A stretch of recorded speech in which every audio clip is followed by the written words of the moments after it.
라는 말씀을 낭독하겠습니다. 로마서 16장 1절부터 5절 앞부분까지 오늘 설교 본문입니다. 로마서 16장 1절부터 제가 낭독하겠습니다. 내가 갱그레아 교회의 일꾼으로 있는 우리 자매 베베를 너희에게 추천하노니 너희는 주 안에서 성도들의 합당한 예절로 그를 영접하고 무엇이든지 그에게 소용되는 바를 도와줄지니 이는 그가 여러 사람과 나의 보호자가 되었습니다. 너희는 그리스도 예수 안에서 나의 동력자들인 브리스가와 아굴라에게 문안하라. 그들은 내 목숨을 위하여 자기들의 목까지도 내놓았나니 나뿐 아니라 이방인의 모든 교회도 그들에게 감사하느니라. 또 저의 집에 있는 교회에도 문안하라. 여기까지 오늘 설교 본문입니다. 이제 로마서 강해 마지막 장에 드디어 이르렀습니다. 오늘 설교의 제목은 그리스도인의 인사입니다. 그리스도인은 그리스도라는 몸의 한 부분이죠. 교회와 분리할 수 없는 지체가 성도입니다. 우리가 그리스도의 몸에 연합되어 있는 다우리 교회를 예를 들면 다우리 교회는 시간과 공간에 제한되지 않는 시공을 초월하는 보편적인 교회, 우주적인 교회에 속해 있습니다. 2000년 전 로마 교회는 지금 다우리 교회와 함께 그리스도의 몸에 속해 있습니다. 다우리 교회는 지역이 달라도 시간이 달라도 보편적이고 거룩하고 사도적인 하나의 교회에 속해 있다라는 사실을 믿으시기 바랍니다. 그런데 인간은 시공의 제한을 받죠. 우리는 시간과 공간 안에 살고 있기 때문에 시공의 차이를 극복하기가 쉽지 않습니다. 그래서 그리스도인들은 교회의 성도로서 서로 문안하고 인사하고 감사하고 또 잘못을 인정하고 고백하고 용서하고 용납하고 약하고 고통받는 사람들을 공감하고 동정하고 또 긍휼을 베풀고 또 베풀어야 합니다. 그래야 우주적 교회를 우리가 비로소 경험할 수 있기 때문입니다. 바울은 로마에 보내는 편지 마무리 단계에서 많은 사람들에게 문안 인사를 합니다.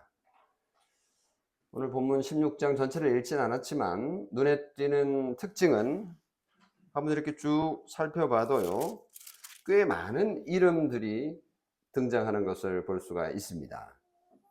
바울이 쓴 다른 편지와 비교해도 이례적입니다.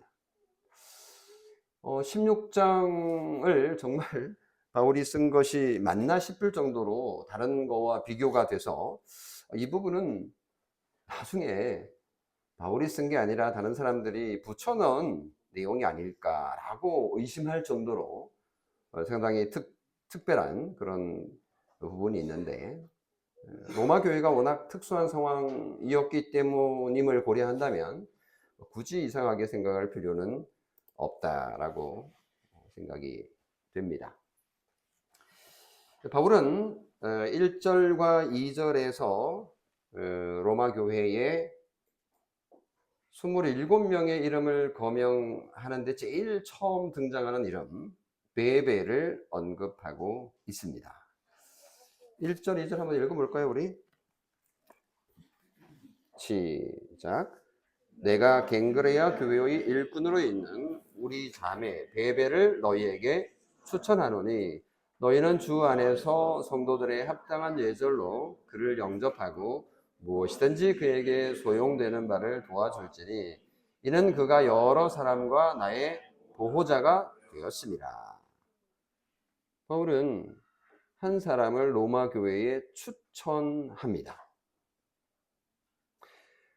나머지 다른 사람들은 문안을 하는 거고요. 한 사람을 추천하는 거가 눈에 띄는데요. 베베는 여성입니다. 자매 베베로 번역을 했는데요. 이런 일들은 편지 가운데 추천하는 이런 일들은 고대 세계에 종종 있었다고 전해집니다. 어디 여행을 하는데 추천서를 하나 이렇게 들고 가면 그 추천서로 밥도 얻어먹고 잠도 잘 수 있는 그런 특권이 주어지기 때문에 뭐 요즘이야 숙박시설이 호텔이나 이런 것들이 잘 발달되어 있지만 옛날에는 그렇지 못했기 때문에 일반 가정집에 들어가서 오늘 하룻밤 자고 갈 수 있겠습니까? 이렇게 해서 이제 자고 가는 경우들이 많기 때문에 바울은 베베를 로마 교회에 적극적으로 추천을 합니다. 추천한다라는 말은 우리가 뭐 한 사람을 소개한다 이렇게 볼 수 있는데요. 그 정도의 의미 훨씬 더 큰 뜻이 추천한다라는 말 자체에 숨어 있는데요. 이 추천하다라는 단어를 보면 함께 서 있다 이런 뜻이에요. 이 사람을 내가 추천합니다. 옆에서 이 사람을 추천합니다. 지지합니다. 믿으십시오. 걱정하지 마세요. 잘 대해 주세요. 뭐 이런 뜻인 거죠. 누가복음 9장 32절에 보면요. 이 똑같은 단어가 어떻게 번역이 되어 있는지 보면요. 예수의 영광과 및 함께 선 두 사람을 보더니 이런 표현이 나오거든요. 함께 선 두 사람. 이 함께 서다라는 단어가 추천하다라는 단어하고 똑같은 단어인 거예요. 그러니까 마치 바울이 옆에 서 있는 것처럼 이 사람을 대우해 주세요 라고 말하고 있는 것이라고 보면 이 베베 여사가 얼마나 신실한 사람이라면 이렇게 추천서를 써서 보냈을까라는 생각이 듭니다. 그 후 교회의 역사에서 이 추천하다 고린도후서 3장 1절에 보면 추천서라는 단어도 나오고 추천하다라는 단어도 나오는데 이 표현에서 임명사라는 제도가 등장하게 됩니다. 최근에 다우리 교회에서 서울로 양해문 교회로 임명서를 가지고 간 우리 김소망 자매 기억나시죠? 벌써 한 2달 됐나요? 그 교회 담임 목사로부터 전화가 왔어요. 좀 일찍 전화해야 되는데 이제야 전화한다 그러면서 김소망 자매 추천서인 거죠. 사실은 임명서를 들려보내서 자기 교회에 보내준 것에 대해서 아주 감사의 인사를 저에게 전했습니다. 그러면서 자매에 대해서 이런저런 얘기도 나눌 수 있었습니다. 이런 식으로 교회나 또는 그리스도인이 서로 그리스도 안에서 진리 안에서 아름다운 인사와 문안을 나눌 수 있는데 특별히 추천한다라는 것은 정말 영광스러운 일이 아닐 수 없는 거죠. 바울은 추천하면서 구체적인 도움을 로마 교회에 요청합니다. 그게 뭔지 보면 너희는 주 안에서 성도들의 합당한 예절로 그를 영접하고 무엇이든지 그에게 소용되는 바를 어떻게 하라고요? 도와주라. 그를 영접하고 그에게 소용되는 바를 도와주라. 도움이 분명히 필요할 텐데 멀리 여행을 하는 여행자에게 필요한 것이 한두 개이겠습니까? 그래서 추천을 이렇게 하는 이유를 설명하고 있습니다. 근데 좀 거슬리는 부분이 있는데요. 여러분은 거슬리지 않으셨을 수도 있는데 저는 읽으면서 좀 거슬렸는데요. 그 부분이 뭐냐면 베베가 여잔데 그를 영접하고 이렇게 표현을 했어요. 그녀를 영접하고 뭐 이렇게 번역을 해도 될 텐데, 제가 찾아봤더니 한글 어법에 그냥 그라고 해도 그녀를 포함하는, 그녀도 그로 표현하는 그런 게 있대요. 네, 아주 고약합니다. 저희들은 좀 이해가 빨리 안 오지만, 그래서 이 그를 영접하라고 했을 때 이 그는 그녀입니다. 영어로 보면 her라고 되어 있어요. 그러니까 여성으로 분명하게 표현이 되어 있는 거죠. 그래서 궁금해가지고 제가 다른 용례가 있나 해서 검색을 해봤습니다. 그녀라고 번역된 것들이 있을 게 아니에요. 찾아봤는데 그녀라는 대명사가 하나도 나오지 않습니다. 적어도 신약 성경에는. 그래서 이제 번역의 특징이라고 보시면 되겠습니다. 그래서 바울은 주 안에서 성도들의 합당한 예절로 그를 영접하고 무엇이든지 그에게 소용되는 바를 도와줘라. 진짜 이 바울은 베베를 바울이 보낸 사신처럼, 대사처럼 아주 대우를 극진하게 해라 라고 말하고 있는 듯 합니다. 베베를 반갑게 맞아주고 친절하게 대하고 편안하게 생활할 수 있도록 필요한 것들을 다 제공해 줘라. 이 정도니까요. 대단한 추천입니다. 베베가 도대체 어떤 여성이기에 이 정도 추천을 했을까? 궁금하지 않습니까? 뭐 굳이 바울이 여기서 그런 얘기까지 세세하게 하지 않기 때문에 우리는 상상할 수밖에 없는데요. 여기 보면 갱그레아 교회의 일꾼으로 있는 우리 자매라고 표현을 합니다. 우리 자매라고 하는 표현에서도 따뜻한 느낌이 들잖아요. 우리 한국 사람들 우리라는 표현 정말 잘하잖아요. 우리 교회. 근데 뭐 그 정도는 괜찮은데 우리 남편. 잠깐만. 남편 하나밖에 없는데 우리 남편 이렇게 되면 상당히 곤란해집니다만, 어쨌든 이 우리라는 표현, 따뜻함이, 사랑이 묻어나는 그런 표현입니다. 갱그레아는 고린도 동쪽에 있는 작은 항구 도시인데요. 제가 여기를 십몇 년 전에 가봤는데 지금은 그 옛날 갱그레아 터가 바다 밑에 그냥 잠겨버렸어요. 그래서 일부 그 당시의 갱그레아 항구 모습이 살짝 드러나요. 그러니까 썰물이 되면 살짝 드러나서 보이는 그 정도. 여하튼 2000년 전에는 이 항구가 꽤 발달해 있었던 그런 도시였고, 바울은 이 갱그레아에서, 이 항구니까 출발해서 에베소로 나중에 2차 전도 여행을 보면 이제 건너가거든요. 여기서 이제 머리를 깎았다라는 표현이 사도행전 18장 18절에 나오는 바로 그 지역입니다. 그러니까 고린도 교회에서 갱그레아는 그렇게 멀지 않습니다. 요즘은 차를 타고 가면 뭐 몇십 분 안에 이렇게 도달할 수 있는 그런 거리이지요. 이 갱그레아에 교회가 있었는데 그 교회의 일꾼이다, 이런 표현을 하는 거 보면 베베가 상당히 중요한 역할을 하는 그런 사람이었다라고 볼 수 있죠. 여기서 이제 일꾼 해서 여러분서 가진 성경을 보면 번호를 이렇게 3번 해서 괄로 닫고 밑에 보면 또는 집사로 이렇게 번역이 되어 있어요. 집사로 번역해도 된다라는 뜻이죠. 그래서 이 베베는 갱그리아 교회의 집사였을 것이다, 이렇게 보기도 합니다. 그럴 수 있습니다. 빌립보서나 디모데 전서에 보면 이 단어가 집사로 번역이 됩니다. 최근에 우리 디모데 전서 읽었기 때문에 거기 보면 나오는 집사, 그 집사가 바로 디아코노스라고 하는 여기 베베에게 한 그 단어하고 똑같은 단어이기 때문에 갱그리아 교회의 집사구나 라고 번역할 수 있는 거죠.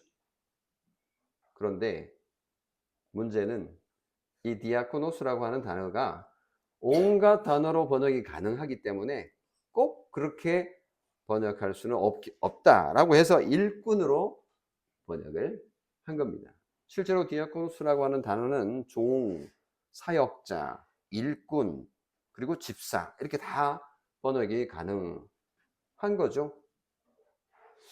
그래서 갱그리아 교회의 베베가 집사 역할을 했을 것이다 이렇게 해석하기도 하고요. 그보다 훨씬 더 좀 과하게 해석을 해서 갱그레아 교회의 목사였을 것이다 이렇게까지 과하게 해석하는 분들도 있습니다만은 그런 증거를 찾아보기는 좀 어렵습니다. 분명한 건 갱그리아 교회에서 중요한 일을 하는 일꾼이었다라는 것입니다. 그게 뭔지를 여기서 알 수는 없지만 말입니다. 그런데 여기서 한 가지 추론하면, 이거는 추론입니다. 이렇게까지 강력하게 추천을 한 이유가 있을 텐데, 그것은 이런 신학자들이 해석을 하는 건데요. 베베 여사가 이 로마서 편지를 로마에 전달한 전달자였을 것이다 라고 생각하는 거죠. 그래서 이 로마서 이 편지를 전달하는 베베니까 얼마나 중요한 인물입니까? 그래서 특별하게 대우해 줄 것을 요청했을 것이다. 요거는 괄호 안에 넣어놓고 천국 가서 한번 물어봅시다. 네, 정확한 건 아닙니다. 그러나 대체로 그렇게 생각을 합니다. 베베라고 하는 이 이름은 뭐 한글로 베베 외우긴 쉬워요. 베베. 근데 베베가 아니고 베베니까 발음은 좀 어려워요. 헬라어는 포이베 뭐 이런 식인데 뭐 베베라고 불러봅시다. 근데 이 베베라고 하는 단어는 그리스 신화에 나오는 그런 이름인 것을 볼 때 베베는 아마 그리스인 헬라 사람이었을 것이다 라고 추론합니다. 그러니까 유대인이 아니고 이방인으로서 예수 그리스도를 영접하고 그리스도인이 된 사람일 것이다 라고 보는 거죠. 그리고 이 베베 여사는 어떤 사람이냐, 여러 사람과 나의 보호자가 되었다 라고 표현을 2절에서 하거든요. 그러니까 베베 여사는 여러 사람뿐 아니라 바울에게도 보호자의 역할을 했던 자다. 보호자라는 이 표현은 후견인으로도 후원자로도 번역할 수 있거든요. 그러니까 베베는 바울 같은 복음 전도자들에게 숙소를 제공하고 또 재정적인 지원을 했던 자일 수도 있는 거죠. 여성이지만 당시에 여성들의 역할이 뭐 제한되었다는 걸 생각해 보면 그녀가 가진 그 재력과 또는 그녀가 가진 그런 열정을 가지고 복음 전도자들을 상당히 많이 도왔을 것이다.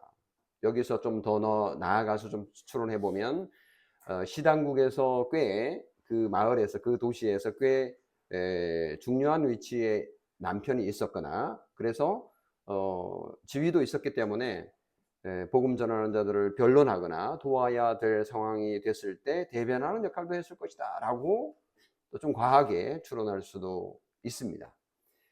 그래서 우리 교회 역사를 보면 복음 전하는 자들을 물질적으로 또 지위를 통해서 도운 자들이 굉장히 많이 등장하고 있는데 재정적으로 어려움이 있을 때 물질적으로 돕는 이 일이 얼마나 소중하고 귀한 것인지를 생각해 볼 수 있습니다. 베베 자신이 가지고 있는 그런 지위와 재물과 시간을 교회 사역을 위해서 기꺼이 내어 놓았을 것으로 추론되는 이런 여성의 모습이 오늘 또 우리가 어떻게 교회를 위해서 복음을 위해서 살아야 될지를 생각해 보는 그런 부분이라고도 볼 수 있습니다. 그래서 오늘 우리도 이 베베를 바울이 추천하는 것을 보면서 하나님께서 우리에게 주신 건강, 하나님께서 우리에게 주신 지위, 하나님께서 우리에게 주신 지혜, 하나님께서 우리에게 주신 재물, 하나님께서 우리에게 주신 시간을 주님의 복음과 주님의 교회와 그리고 주님의 나라를 위해서 헌신하는 우리가 되면 참 좋겠습니다. 베베처럼 하나님 나라와 교회를 위해서 쓰임받는 우리가 된다면 얼마나 영광스럽겠습니까? 탄자니아에서 소식이 와서 오늘 아침에 제가 우리 단톡방에 알려드린 12마리의 춘식이, 12마리의 12마리나 돼요. 송아지를 이제 구매해서 한 마리 한 30만 원 이상이 되는데, 이번에 다우리 교회가 12마리를 구매하는데 도움을 줬어요. 쉽지 않은데 우리가 30만 원 헌신을 우리가 한 거잖아요. 이렇게 할 때 얼마나 우리에게 큰 영광인지. 베베가 바울을 옆에서 도왔을 것으로 추론되는데, 우리도 하나님의 나라를 위해서 선교를 위해서 이렇게 할 수 있다라는 것이 참으로 귀하고 소중합니다. 여러분 잘 하셨습니다. 자, 두 번째, 브리스가와 아굴라에게 이제 바울이 문안을 합니다. 바울은 로마에 가본 적이 아직 없습니다. 로마 교회에 자기를 대신해서 26명의 개인과 그리고 2가정 또는 3가정에 있는 교회에 문안 인사를 이제 부탁을 하는데요. 바울이 왜 이렇게 많은 사람들에게 안부를 묻고 있는지 정말 좀 신기하고 이거 어떻게 된 거야? 왜 그럴까라고 의문을 가지게 되는데요. 예를 들면 골로새서 같은 경우는 라우디게아에 있는 형제들과 눈바와 그 여자의 집에 있는 교회에 안부를 전합니다. 그러니까 뭐 몇 명 안 되는 거죠. 그리고 에베소 교회의 목회자 디모데에게는 브리스가와 아굴라와 및 오네시보로의 집에 문안 인사를 하는 정도가 다예요. 그런데 로마 교회는 26명의 이름을 거명하면서 안부 인사를 전하고 있습니다.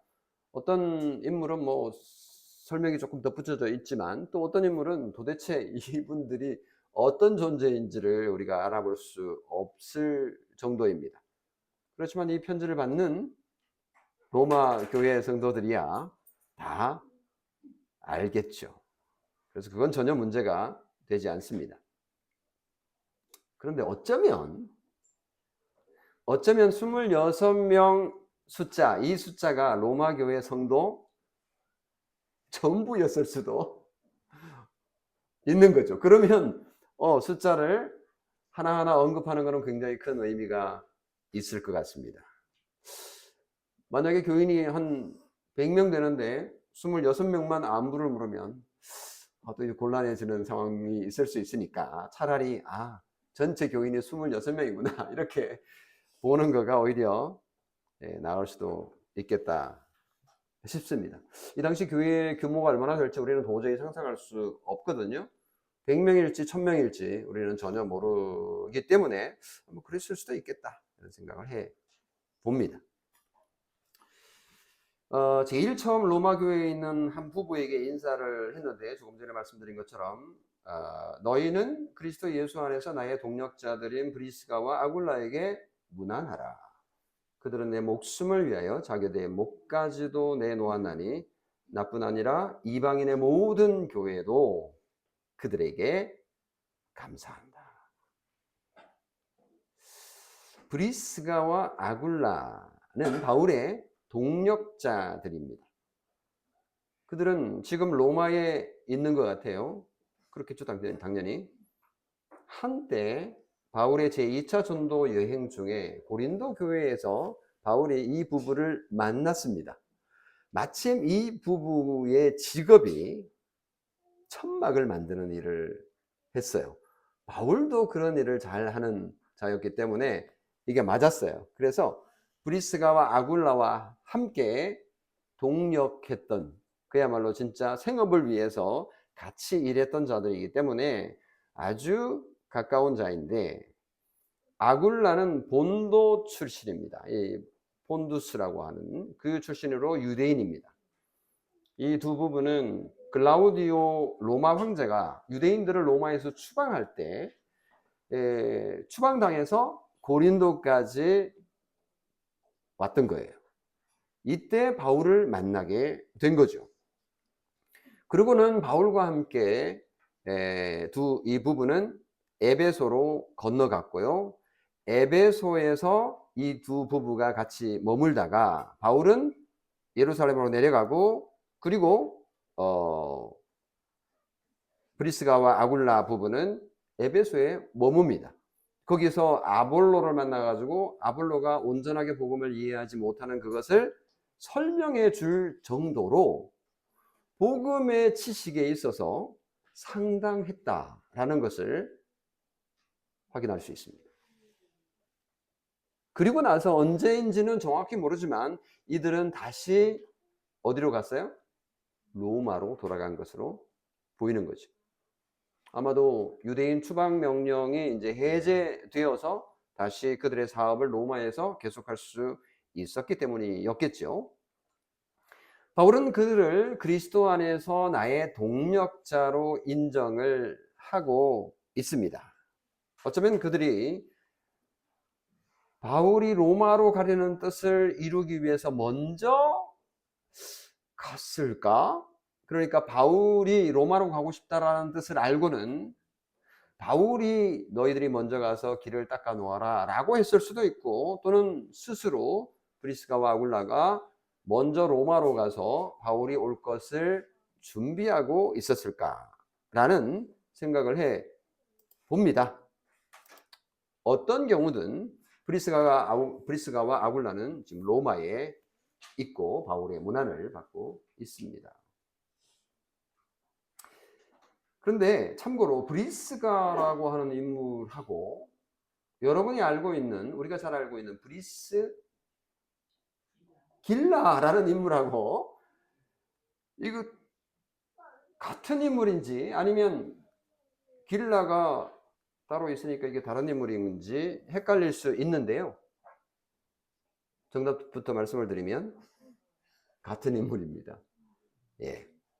브리스길라라는 이 표현은 브리스가를 좀 귀엽게 사랑스럽게 부르는 그런 애칭 정도로 생각하시면 됩니다. 예를 들면 우리나라 말에도 뭐 예를 들면 딸을 딸내미 이렇게 부르기도 하잖아요.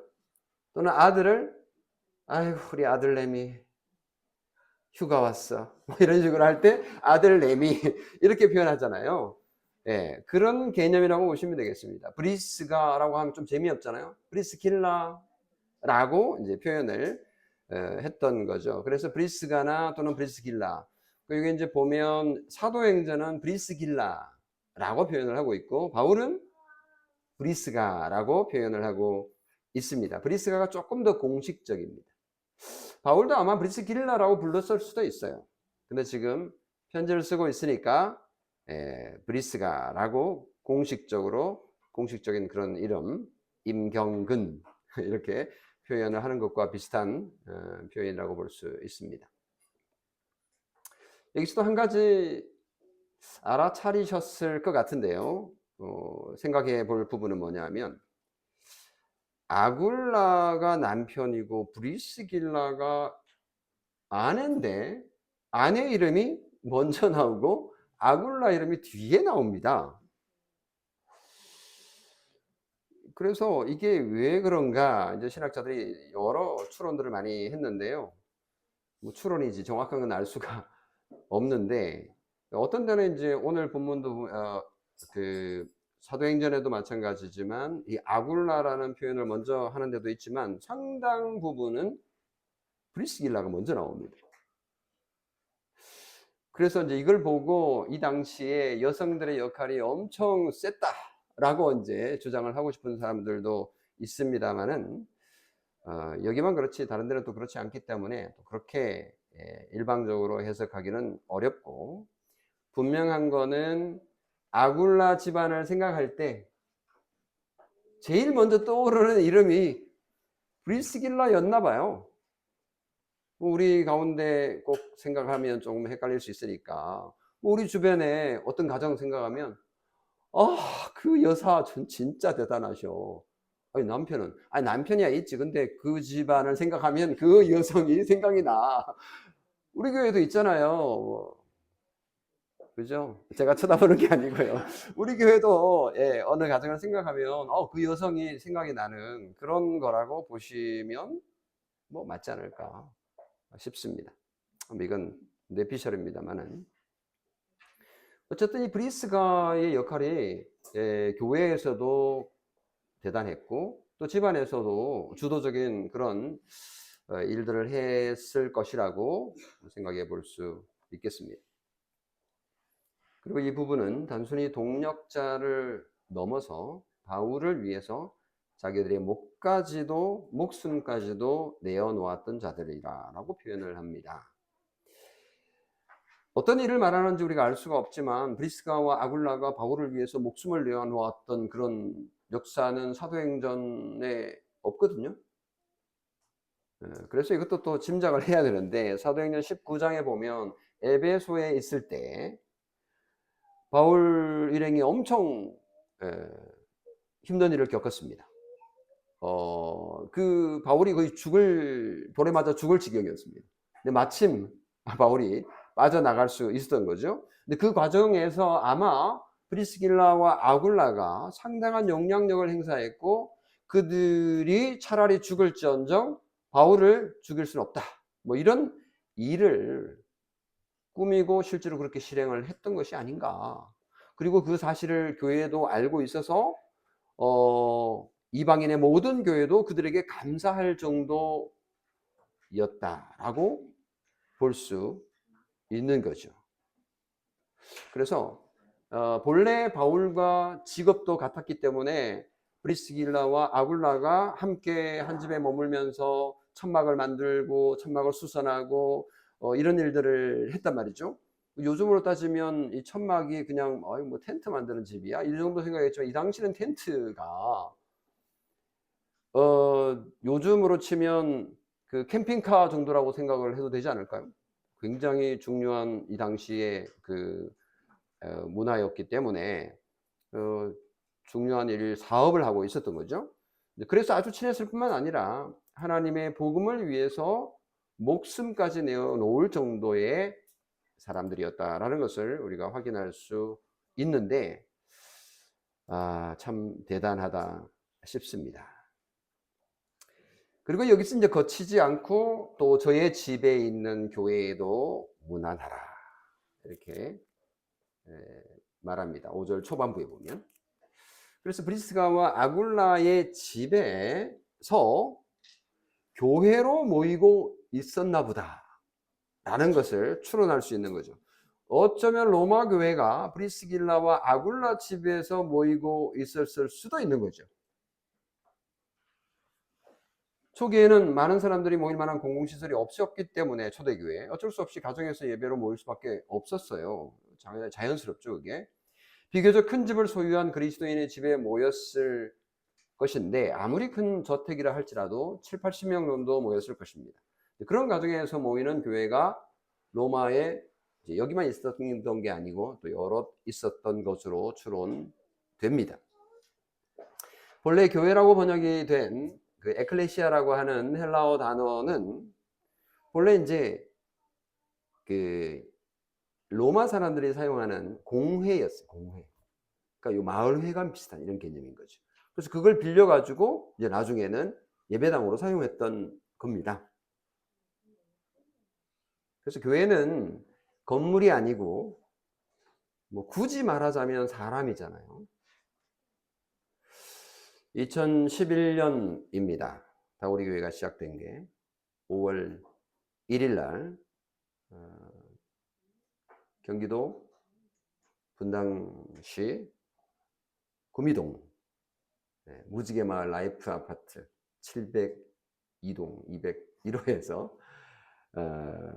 예배를 시작했습니다. 가정에서 모였죠.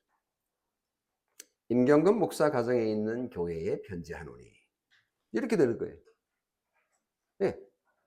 그러니까 바울이 브리스가와 아굴라의 집에 있는 교회에 편지한다. 그 교회에 문안한다. 이런 개념으로 생각해 보시면 되는 거죠. 그래서 우리 교회 처음 시작할 때 교인들이 많지 않았기 때문에 가정 거실에 모여가지고 예배했습니다. 그러다가 얼마 되지 않아서 예배당 어딘가로 빌려가지고 이제 옮겼어야 했는데요. 이런 거를 초기 형태의 가정교회다 이렇게 이제 표현을 하는 거죠. 가정에서 모이기 때문에 가정교회라고 이제 부를 수 있는 겁니다. 이거는 이제 건물을 가지고 건물이라기보다는 어떤 한 가정은 건물을 말하기도 하지만 어떤 조직을 말하는 것이기도 한데요. 근데 여기서 헷갈리면 안 되는 거가 우리 그 지금 한 몇십 년 벌써 됐나요? 가정교회라는 거가 이제 많이 생겨났고 소그룹을 중심으로 셀이나 이런 그를 이제 개발해서 전도를 좀 독력화하기 위해서 가정교회라는 거가 미국에서 시작이 됐거든요. 휴스턴에 있는 교회에서 박영기 목사가 시작한 그 가정교회, 한국에도 굉장히 많이 생겼고 우리 주변에도 이제 볼 수 있는데 그 가정교회하고 이 가정교회하고는 전혀 다른 개념이라는 거 아셔야 됩니다. 일주일에 한 번 소그룹으로 모여서, 소그룹 어디서 모이냐? 가정에서 모이니까 그 가정에서 모이는 그 모임은 그냥 소그룹이 아니고 그것도 교회야 라고 이제 조금 격상시켜서 가정교회라고 이제 이렇게 부르는 건데요. 사실은 그걸 교회라고 부를 수는 없는 거죠. 그래서 교회는 이게 이제 교회고 그건 이제 소그룹인 거죠. 근데 이제 가정교회는 그거를 굉장히 좀 높여서 그 일이 소중하기 때문에 가정교회라고 붙여주고 거기에서 사역하는 리더를 뭐 거의 목사 수준에 해당하는 이름도 붙여줍니다. 목자라고 이제 이름도 붙여주고 그렇게 해서 그 목자가 그 목양 그 소그룹을 가정교회를 한다라는 개념으로 이제 격상시켜서 열심히 일하도록 해서 전도를 많이 하는 그런 방식이기 때문에 상당히 효과를 잘 거두는 교회들이 있습니다. 특히 이렇게 서로 교인들의 정체성, 그러니까 나이대나 그리고 또 하는 직업이나 기타 이런 정체성이 비슷한 그런 지역에서는 이런 형태가 굉장히 인기를 많이 끌고 있고 특히 이제 이민사회 같은 경우 또는 한국 같은 경우는 어디 산업단지가 있는 그런 곳들 이런 곳에서는 상당히 인기도 있고 또 열매도 많이 거두는 것은 사실입니다. 그렇지만 성경에서 말하는 그 교회가 초대교회는 무조건 가정교회 형태였다 이렇게 말을 할 수는 없습니다. 교회라는 것은 어떤 정형화된 어떤 형태가 아니라 아까도 말한 것처럼 보편적인 하나의 사도적 그리고 거룩한 교회의 개념이기 때문에 그렇죠. 우리 교회도 가정에서 모이다가 나중에는 이제 건물로 옮겼고요. 지금은 이제 저희들이 여기를 매매해서 들어와서 우리 교회로 모인 지가 벌써 2018년에 여기 왔으니까요. 몇 년이에요 도대체? 7년째 벌써 이제 되고 있습니다. 그래서 그 그리스도인의 가정으로서의 소명과 또 사회적 소명 이런 것들을 우리가 잘 감당하기 위해서 다 우리 교회는 주일날 오전에 모이고 점심 식사 같이 하고 오후에 또 오후 배움하고 그리고 가정으로 돌아갑니다. 그러면 그 가정은 가정교회가 아니고 가정이에요. 그거는 가정이지 가정교회가 아닌 거죠. 저희들은 가정에서 가정의 역할을 잘 감당하도록 주중에는 불러내지 않습니다. 그래서 가정에서 가정의 역할을 잘 감당하시오. 아버지답게 자녀답게 남편답게 아내답게 살기 위하여 애쓰십시오 라고 하는 거죠. 그리고 직장에서의 직무를 또 감당하기 위해서 거기서 그리스도인으로서 잘 사십시오 라고 파송하는 그런 개념인 거죠. 교회는 뭐 꼭 장소를 따지자면 여기에 있는 거고 이렇게 주일날 같이 모이고 영적으로야 교회가 쫙 이렇게 흩어지는 그런 개념이긴 하지만 분명하게 가정과 또 학교와 직장은 이제 구분할 필요가 있다라고 볼 수 있습니다. 그래서 저희 교회는 뭐 저도 가정교회를 경험해 봤습니다만은 가정교회 형태를 취하진 않고 오히려 좀 반대 형태를 취하고 있는 것은 그리스도인이 가정에서의 역할을 제대로 감당하고 또 사회에서의 역할을 제대로 감당하기 위해서 그렇게 하는 것이라는 것을 잘 이해를 하시면 좋을 것 같습니다. 그러니까 일반 성도가 성도로서의 역할을 감당을 해야 되지 일반 성도가 목사의 역할을 감당할 수는 없는 것이니까요. 그래서 가정교회가 잘하는 교회들은 엄청 좀 잘하기도 하고 그런 교회들이 있긴 한데 또 이제 좀 아쉬운 점은 일반 성도들이 목사처럼 사역을 하다 보니까 잘 될 때는 굉장히 그게 또 상승 효과를 주기도 하는데 그렇지 못한 경우는 굉장히 어려워하고 힘들어하고 또 번아웃을 경험하는 일들도 만만치 않게 있어서 쉽지는 않더라는 것을 또 확인하기도 했습니다. 어쨌거나 여기 이제 뭐 옆으로 조금 빠진 셈인데 소위 가정교회와 바울이 브리스가와 아굴라의 집에 있는 교회, 초대교회의 가정교회와는 전혀 다른 개념이라는 것을 말씀드리려고 하다가 말씀을 좀 많이 드린 셈입니다. 이제 말씀을 맺겠습니다.